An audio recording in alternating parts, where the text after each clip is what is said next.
Hi, everybody. This is Adam Elenbaas from Nightlight Astrology, and these are your horoscopes for the month of May 2019. So this is the Sun and Rising sign horoscope for Libras. All right, let's go ahead and take a look. The first 10 days of the month are just very packed, and everything's centering on Mercury pretty much for the first couple of days.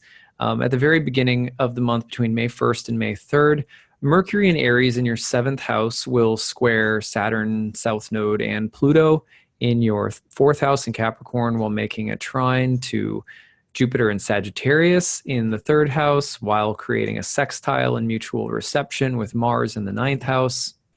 Yeah, that's all happening in like the first 3 days. So what does this mean? Well, let's try to keep it really simple. Mercury is the focal planet that's making all of these aspects, boom, boom, boom, and it's centered in your seventh house of relationships right now. So we know that this is probably has a lot to do with relationships or whatever you find yourself really absorbed in outside of yourself. That's also seventh house in general. So the seventh house, let's just say a house where you are absorbed in someone or something or relationships, going through a little bit of a turbulent period. When you see the squares to Saturn, South Node, and Pluto in the fourth house, there can be some pretty serious endings or dramatic, more consequential, heavy events related to both relationships, seventh house, and also fourth house matters like parents, home, family, property, roots.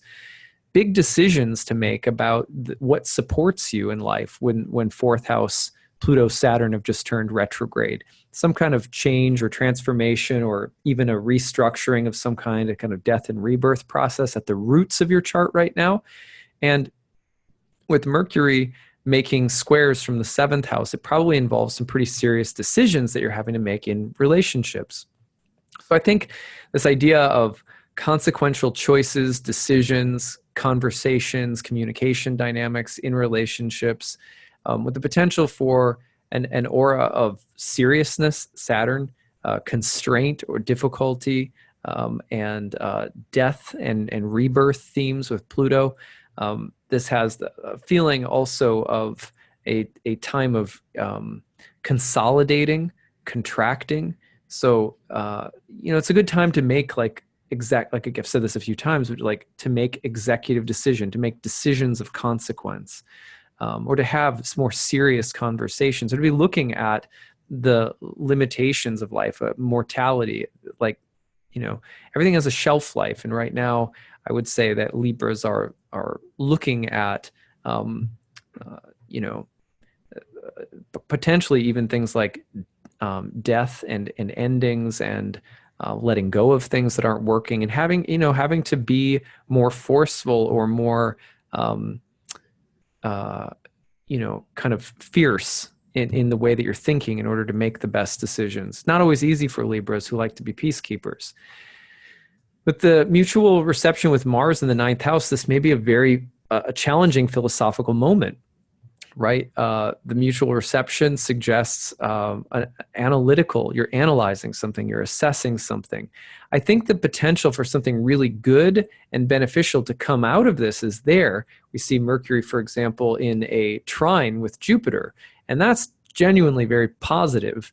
To see those two planets in a trine would suggest that there's the potential for some kind of collaboration or some good news that's coming or something like that. But you're not going to be without having to strategize, analyze, and make very careful and sort of executive decisions right now. So that's the first 3 days of the month, and that's a lot.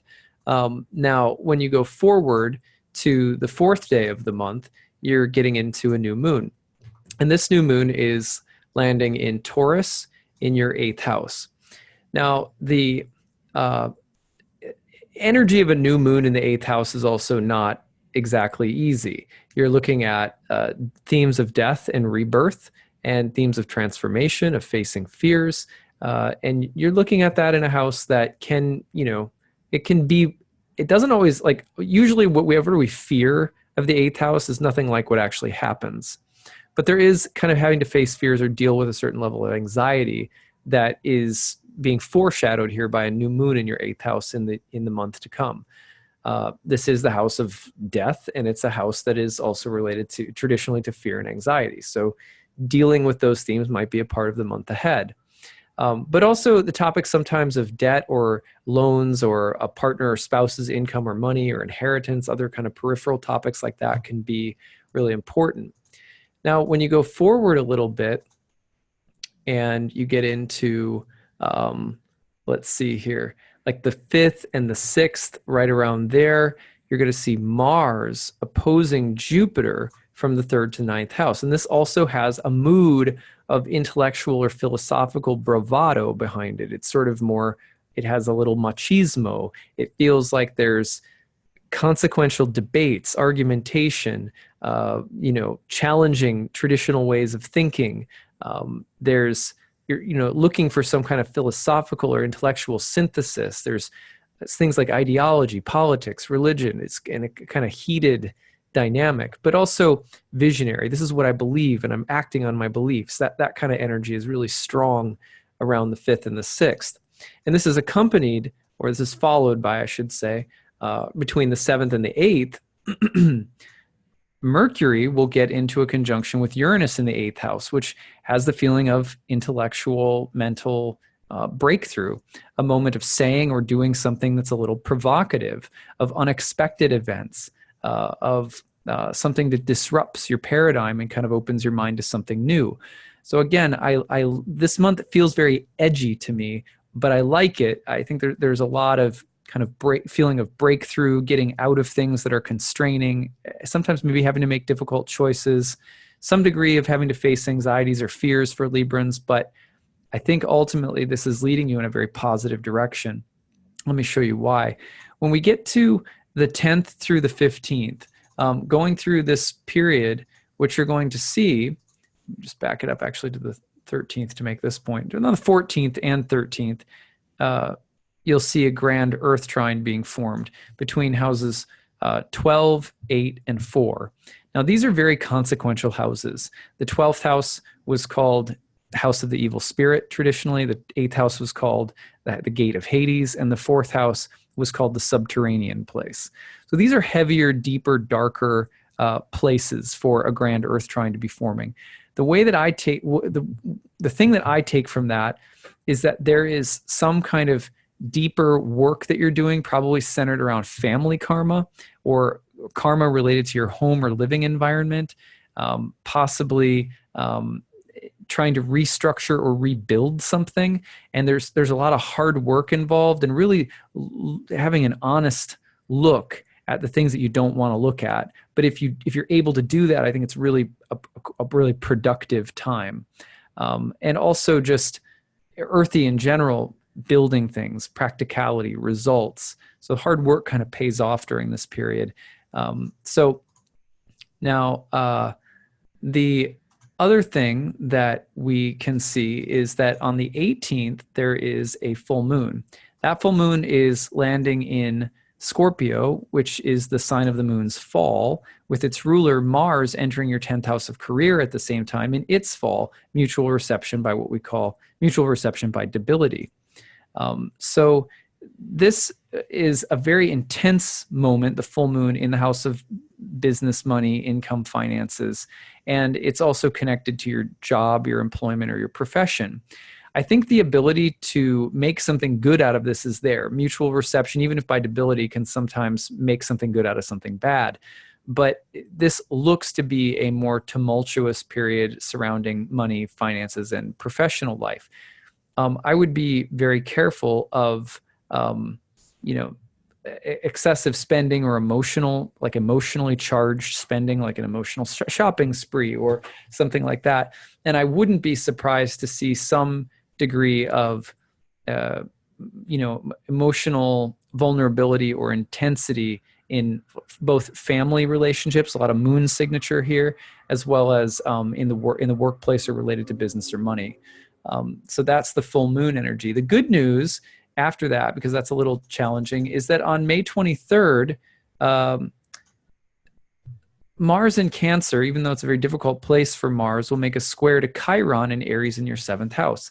This to me has the feeling of Chiron's always teaching us about our wounds, about where we're wounded, and about how we can make the best out of something given deeper knowledge of our wounds. And so Mars in the 10th house of career, making a little square to Chiron at this time in the 7th house of relationships.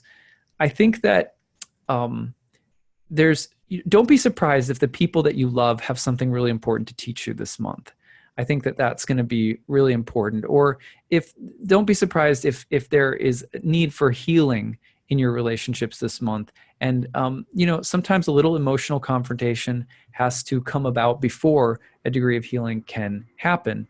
But this, I think, provides that opportunity, this Mars Chiron transit around the 23rd. So then on the very end of the month, the 29th to the 30th, you're going to see one last transit for the month that's pretty powerful. Mercury opposes Jupiter while simultaneously making a square to Neptune. There's a little bit of a T-square action between the 3rd, the 9th, and the 6th. This feels like very similar to some of the elements of where the month started, like a moment of potential philosophical synthesis.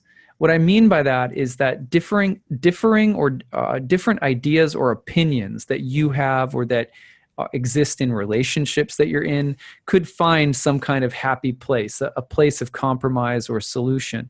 Or you could be going through a period where you're learning a lot, studying a lot, comprehending things, finding your intuition to guide you through tricky circumstances, or asking really meaningful questions and actually receiving really good answers. So I think this end of the month has the potential to be very good for learning, for the life of the mind, for anything that you're a student of. Exchanges between teachers and students could be very dynamic at this time. And I think the potential to also find a way of, with Neptune in Pisces is so, often will generate so much empathy, compassion, the desire for emotional unity. So I think here, it feels a little heady. Again, maybe a little bit more sort of like debates and argumentation about principles and ideas with Mercury opposite Jupiter in these signs and houses. Neptune adds kind of the importance of empathy and compassion and care of the soul and care for one another. So I feel like this, again, that's why I say a philosophical synthesis of some kind that occurs that could actually be quite healing or inspiring. So that's what I've got for you, Libras. I hope that this was good food for thought. I hope you'll share your stories with me as the month goes on, that you have a great month of May. And I look forward to seeing you again in the month of June. Okay, take care. Bye.